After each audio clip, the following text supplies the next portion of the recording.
టారిఫ్ల విషయంలో అమెరికా అధ్యక్షుడు ట్రంప్ కు భారీ ఎదురుదెబ్బ తగిలింది. ట్రంప్ విధించిన సుంకాలు చాలా వరకు చట్టవిరుద్ధమని అమెరికా ఫెడరల్ అపీల్స్ కోర్టు తీర్పు ఇచ్చింది. అధ్యక్షుడు ట్రంప్ తన ఆర్థిక అధికారాలను అతిక్రమించి అధికంగా టారిఫ్లను పెంచినట్లు పేర్కొంది.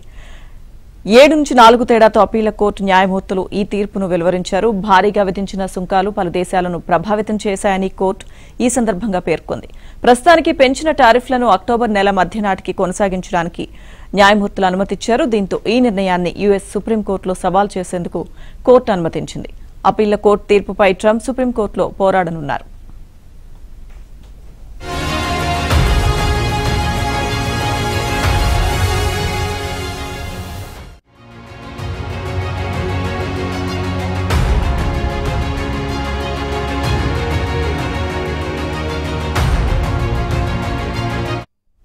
ఈ నిర్ణయంపై కోర్టును ట్రంప్ విమర్శించారు. అన్ని దేశాలపై విధించిన సుంకాలు ప్రస్తుతం అమల్లో ఉన్నాయన్నారు. వాణిజ్య భాగస్వాములపై విధించిన సుంకాలను తొలగించాలని అప్పీళ్ల కోర్టు పక్షపాతంగా తీర్పు చెప్పిందన్నారు.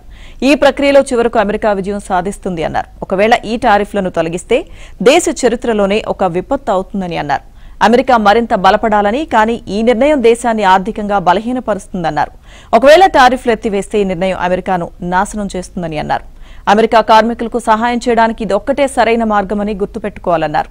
యుఎస్ సుప్రీంకోర్టు సహాయంతో టారిఫ్లను మన దేశ ప్రయోజనాల కోసం ఉపయోగించి అమెరికాను బలమైన, ధనిక, శక్తివంతంగా మారుస్తానంటూ ట్రూత్లో పోస్ట్ చేశారు.